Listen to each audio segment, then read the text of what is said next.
Behind me are 8 of the top connected fitness indoor cycling bikes on the market, and I'm going to review them from my least favorite all the way to my top option. Welcome to the channel that covers everything where health and technology meet. And this is going to be more of a quick fire video, going through the rankings, telling you why I put the bikes there, and trying to give you some information really quick in a short, compact video. But if you find yourself saying, I wish I knew more about this bike, I have reviews on all of these. I have comparisons, and I have a guide that goes through every one of these, giving a little bit more detail than I will in this video. So if you want to learn more, check the description. I'm going to have all sorts of links down there to help you out. But let's go and get started, and we're going to kick it off with the Echelon EX5s.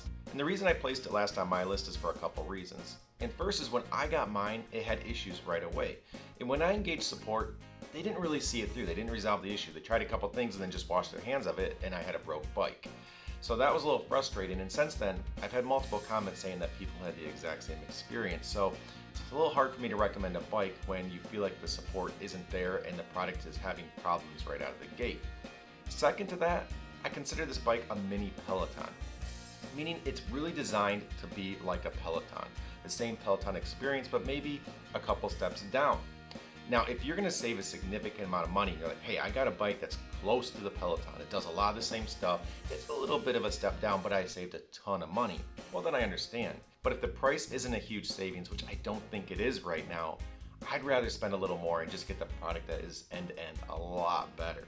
So for me, it really depends on that price, but for those two reasons, I place the Echelon in last. And I am excited to get through this video because I think it's really gonna help you out. But if you don't mind helping me out, hit that like button, huge assist, and I really, really appreciate it. And next up is the NordicTrack S22i. And I know a lot of people are not gonna agree with me placing it this low.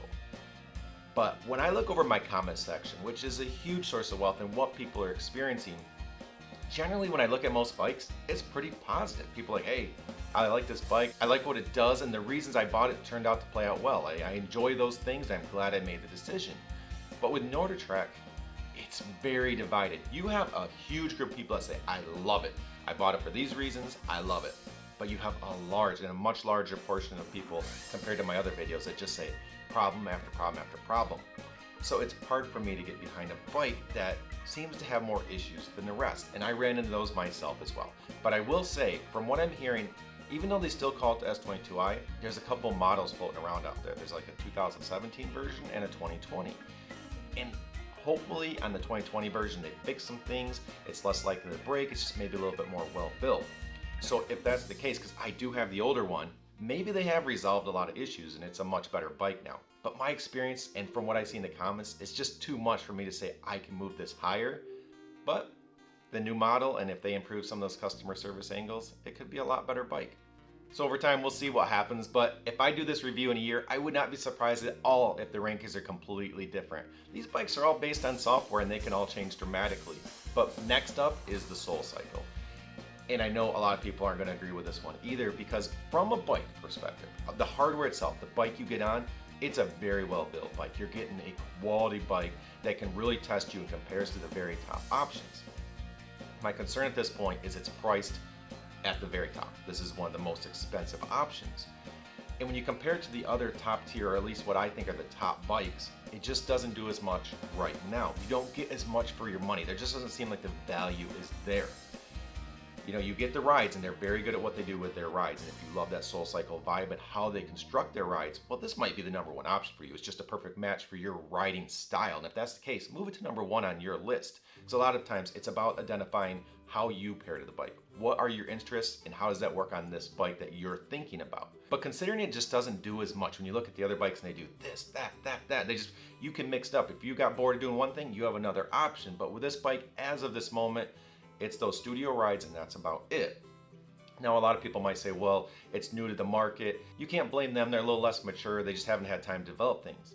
Well, that may be true. And again, this one might move up in the list in a year, but I'm grading them as they are right now. If you went and spent your money on this bike, what would it get you at this exact moment?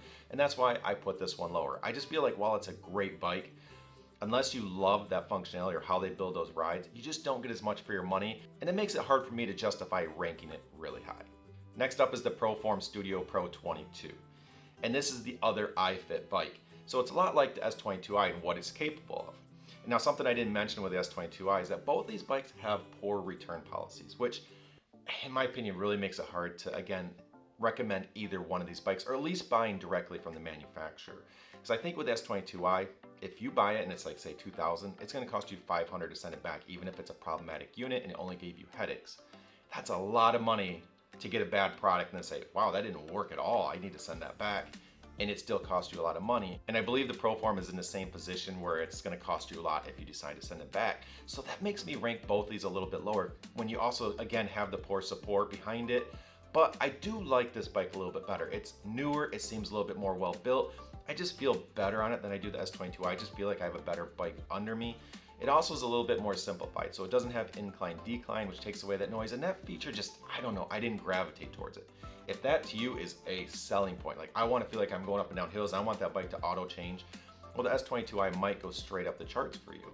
But the Proform, just the fact that there's less parts to break, it seems a little bit more well built, and just overall, it's just a little newer. The features of the monitor is a little more snappy compared to the S22. I put it up above the S22i, and I just think it's a little bit better of the iFit options as I compare them. Starting to move up those ranks, and coming in at number 4 is MYX Fitness. Now, when it comes to these rankings, I think I'm basing it off of 3 main things. The company itself and how much I think they're behind their product and the support that they provide.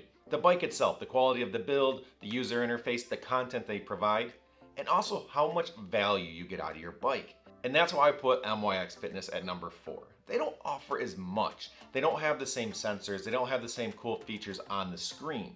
They simplified it quite a bit, but with that comes a much lower price than a lot of the other bikes. So from a value perspective, what you get out of that bike versus what you spent, you get so much.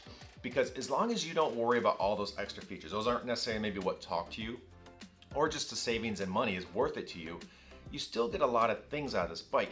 You get the ability to have amazing content and a lot of different types of content. You have the studio, you have the scenic rides, and they have a lot of other content just as far as well-being and things that go into health, mind, and just treating your body right. So you can learn a lot on that bike and get a lot out of it. It also has that swivel monitor, so you can do a lot of things next to the bike and do strength training, yoga, cardio of different sorts, and just do a lot of things with the bike. And when you buy their Plus package, you get a lot of extra accessories, so you really can turn that thing into a bike plus home gym with all the content to go behind it. So maybe you lose the bells and whistles, but you just have so many ways to use it, and when you compare that to the price that you're going to pay to get that bike in your house, it's just a great value. So that's why I put it where it is, because I just think you get so much out of it, and I think a lot of people that maybe don't want to spend the type of money that some of these bikes cost, that's the option that gets you a lot without hurting the bank as much. In one of my recent videos, I talked about maybe making a top 3 video. And I decided just to turn that into a let's rank all the bikes video. But now we're in that top 3, and I actually don't have a ranking for those 3. And that might seem like the biggest cop-out ever, but it's not, and let me explain why. I have all these bikes. I get to play with all of them, and it's a luxury I have to kind of go back and forth and see what they offer and truly come up with a, here's my favorite, or here's my second and third. And I was able to rank the first 5 very easily. But as a person that creates YouTube content, I'm always thinking about the videos I'm going to create and what I want to say in those. And something that I ask myself all the time is, if you had to go down to one bike, which one would you pick? And I am not kidding when I say I cannot come up with an answer.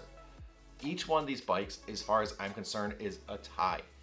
And that's a great thing for you, because instead of saying, oh, I gotta get this bike because I just think it's the best overall quality built bike, you don't. They're all equal in my opinion, and you can pick the one that has the right features for you or matches your exercise personality, because you want these bikes to make you want to use them. You want them to be exciting. You want them to call you off the couch and give you that motivation to work out when maybe you're not feeling it. So it's a luxury for you just to say, hey, let me pick the ones right for me. I don't have to feel like I compromised in any ways. So what I'm gonna do is talk about what makes each of these bikes stand out, and hopefully that helps you decide which one is right for you. And I'm gonna kick it off with Peloton. And let's just pretend for a second that you have a studio nearby where you have the instructor nearby and you have all the bikes surrounding them, facing them, and they're motivating you, they're working out with you, and that instructor is just top notch. They know how to just get to you and get you to push every bit you got out into your workout and get a great exercise. Well, this is where Peloton shines. If you just think a studio environment like that, but in your own home, on your bike with that screen in front of you, would be a fit for you, Peloton just kills it in this category.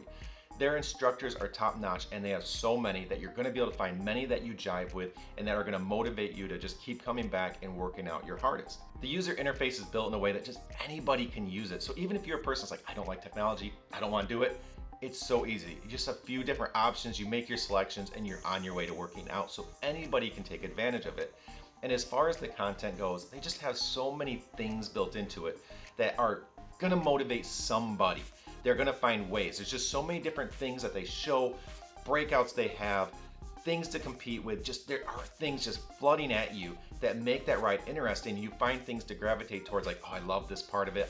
That motivates me. There's so much of it that is really engaging and just pulls the most out of you as far as exercise goes. And if you get the Bike Plus, it's even more. You have the swivel monitor, you have the off the bike content, which is great as well. So you're even getting more out of your bike and really beefing up that value I keep talking about.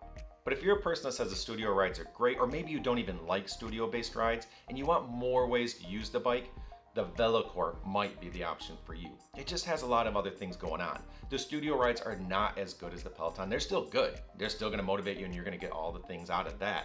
But the Peloton is better. But the Velocore just has more ways to use it for the people that don't gravitate towards those studio-based rides quite as much. So you still have those, you'll have the scenic rides, but then you have the lean mode, you have the AI mode. So it will still have guidance. It will still say, I want you in these zones. It's motivating you and pushing you to do something and reach something. So all those motivational tools are still there like an instructor. And then the fact that they have it open up to where you can use different streaming services, you can put the AI mode on that, and you can just use the bike the way you want. There are a lot of ways to match this bike. They have radio stations you can pick from. So instead of saying, oh, I'm doing this on the Peloton and this is the songs they chose, you can say, no, I feel like rock today. You know, this is what I feel like. I get to pick my music. So you just have a little bit more control when it comes to Velocore. More ways to exercise, getting in the lean, out of the lean, putting on different types of content, doing AI modes. There's just mixing it up to what you feel like that day and not feeling like you just have to kind of go down the typical Peloton road if that's more your style. And last up is Stryde. And I put Stryde in with these other two bikes because it is just amazing in the value category I keep talking about. You can just do so much with it and do things your way completely. It's also at a much better price point and you have the flexibility to spend money with it the way you want. If you buy a Peloton, you're gonna be paying a decent sized monthly fee to use that bike. If you buy a Velocore, you have to pay a monthly fee as well, but it's a much better price point. But with the Stryde, you have complete control. Stryde has their own content, which is great, and I do recommend it. But Stryde's amazing because you can mix it up and use other products. So you have control over how much you're gonna spend. Plus, you got into the bike cheaper because it is a better price point than the other bikes I've been talking about. But let's say you wanna mix it up or you need to bring the price down. Well, Peloton Digital is only like $13 a month. So you can do Peloton like you were on the Peloton without some of the bells and whistles, but still have all that content at a much better price point monthly. But maybe you're having a rough month, you still want to exercise, but you just don't want to put anything into a monthly fee. Watch YouTube videos or find some other content or just put streaming services on for platforms you already have and you're not paying anything extra to use your bike on a monthly basis. So with the Stryde, you just can do so many things and control it the way you want. You can also mix it up to avoid burnout. It just is the king of letting you do things your way, controlling the price, and just having a lot of fun with it because you're not gonna get burned out. Now you will lose some cool features from the other bikes. You're not gonna have the auto follow of the Peloton Bike Plus or the swivel monitor. You're not gonna have the lean mode of the Bowflex Velocore. So you kind of got to figure out what items are the most intriguing to you. When you look at something, you go, oh, that feature, I love that. Well, that's probably the bike for you.